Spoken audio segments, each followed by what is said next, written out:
Hello बच्चों आज mathematics के अंदर हम संख्या पद्धति का अध्ययन करेंगे। संख्या पद्धति क्या है? संख्याओं से संबंधित अध्ययन, विभिन्न प्रकार की जो संख्याएं होती है उनसे संबंधित अध्ययन संख्या पद्धति के अंतर्गत किया जाता है। इसमें पहले नंबर पर आती है हमारी प्राकृत संख्याएं, नेचुरल नंबर। प्राकृत संख्याएं क्या होती हैं?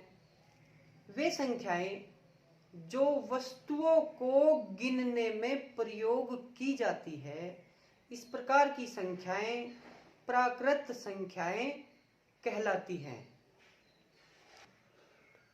प्राकृत संख्याओं को n के द्वारा प्रदर्शित किया जाता है।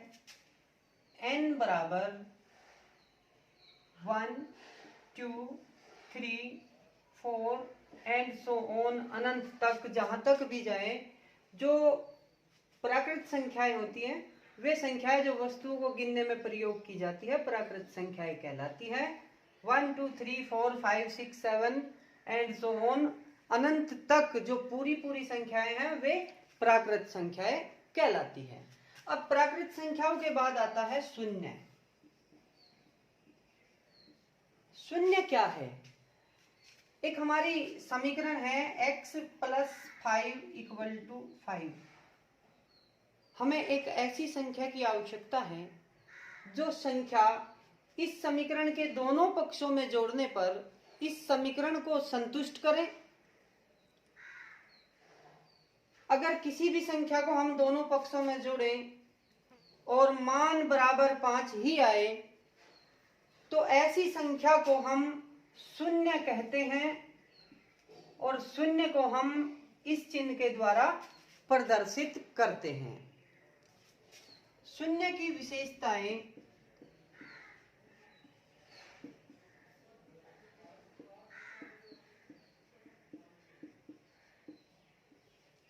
विशेषताएं क्या होती है? किसी भी संख्या में शून्य को जोड़ने अथवा घटाने पर उस संख्या के मान में कोई परिवर्तन नहीं होता। दूसरा नंबर है शून्य से किसी संख्या को गुणा करने पर उस संख्या का मान शून्य हो जाता है। तीसरी विशेषता है अगर किसी संख्या को हम शून्य से भाग दे दे तो उस संख्या का मान अपरिभाषित हो जाता है। किसी भी संख्या को यदि हम शून्य से भाग देंगे, मान लिया हमने 3 को शून्य से भाग दिया तो इसका मान अपरिभाषित, और अपरिभाषित को हम इस चिन्ह के द्वारा प्रदर्शित करते हैं। अब अगली संख्या आती है पूर्ण संख्या।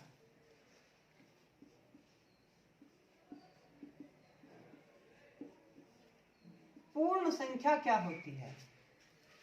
शून्य और प्राकृत संख्याओं के, शून्य तथा प्राकृत संख्याओं के सम्मिलित रूप को पूर्ण संख्याएं कहते हैं। शून्य तथा प्राकृत संख्याओं के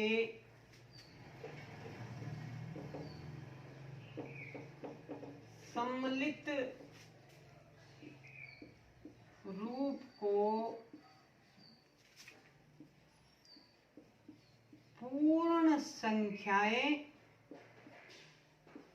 कहते हैं।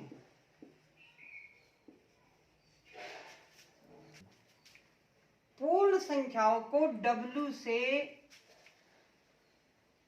निरूपित करते हैं। W = 0, 1, 2, 3, 4 एंड सो ऑन, अनंत तक। अब पूर्ण संख्याएं भी दो प्रकार की होती है। धन पूर्णांक। धन पूर्णांक क्या होता है? जब किसी बड़े पूर्णांक में से कोई छोटा पूर्णांक घटाया जाता है तो जो संख्या शेष बचती है उसको धन पूर्णांक कहते हैं, जैसे 7 माइनस 5 इक्वल टू 2, तो ये 2 धन पूर्णांक हुआ। इसी प्रकार ऋण पूर्णांक, ऋणात्मक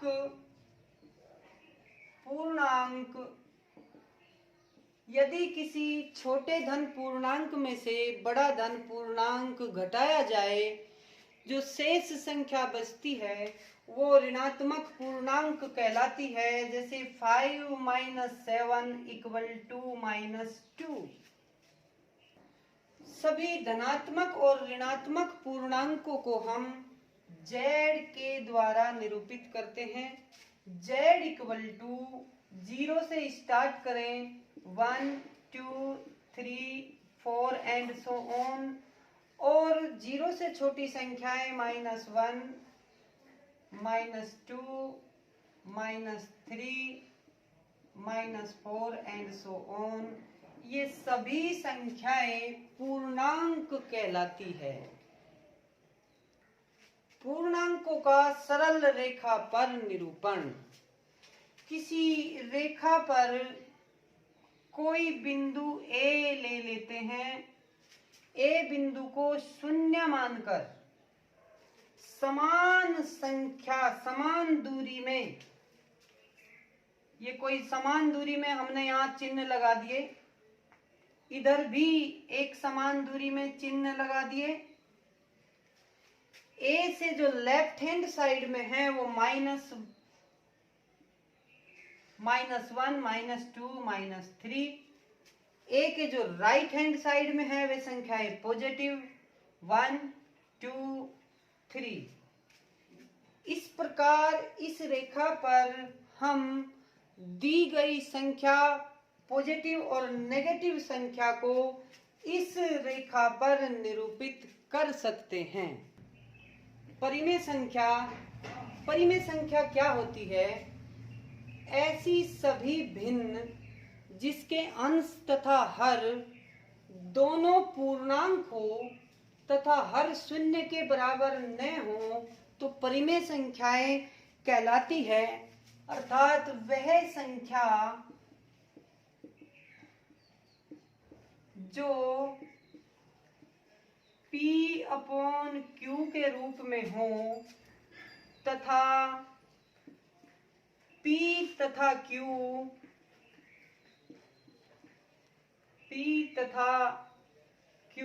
दोनों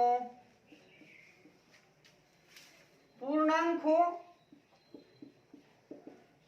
और Q is not equal to 0 हो तो ऐसी संख्या परिमेय संख्या कहलाती है। इसके अतिरिक्त अन्य संख्याएं भी होती हैं, जैसे सम संख्या। सम संख्या क्या होती है? वह संख्या जो 2 से पूर्ण रूप से विभाजित हो जाए, ऐसी संख्याएं सम संख्याएं कहलाती हैं। दूसरी होती है विषम संख्याएं। वे संख्याएं जो 2 से पूर्ण रूप से विभाजित न हो, ऐसी संख्याएं विषम संख्याएं कहलाती हैं। एक क्वेश्चन लेते हैं, -5 को संख्या रेखा पर प्रदर्शित कीजिए। -5, ये कोई हमने रेखा ली, यहाँ कोई बिंदु लिया हमने, इस बिंदु का नाम रख दिया A, यहाँ 0, बराबर बराबर भागों में इस रेखा को बांट दिया, 1 2 3 4 5। अब जहां 0 है उससे लेफ्ट हैंड साइड ऋणात्मक होती है, -1 -2 -3 -4 -5। अब यहां से यहां तक इस रेखा को हम -5 को संख्या रेखा पर निरूपित कर दिया। ये हो गई हमारी -5। इस प्रकार से हम -5 को संख्या रेखा पर निरूपित करेंगे। नेक्स्ट क्वेश्चन लेते हैं, 1/3 को संख्या रेखा पर निरूपित कीजिए।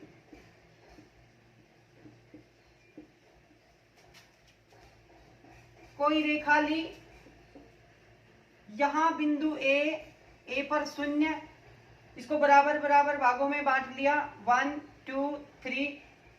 अब 1/3, 1 को 3 से डिवाइड किया, पॉइंट लग गया, 0 लग गई, 3 3 जा 9, फिर 1। इसका मतलब 0.3 का मतलब ये संख्या 0 से बड़ी है और 1 से छोटी है। 1 2 3। अब हमने क्या किया, 0 और 1 के बीच में जो भाग है अपॉन 3 है, हमने इसको 3 बराबर भागों में बांट दिया। 1 2 3, देखो 0 से 1 के बीच में 3 भाग हो गए और पहले भाग पर हमने इसको डिनोट कर दिया 1/3। अब एक और संख्या लेते हैं, एक और संख्या लेते हैं। 8/5 को संख्या रेखा पर प्रदर्शित कीजिए। हमने पहले क्या किया, 8 को हमने 5 से डिवाइड किया, 5 1 जा 5, रिमाइंडर 3, ये हो गया 1/3/5। अब इसको हमें संख्या रेखा पर निरूपित करना है।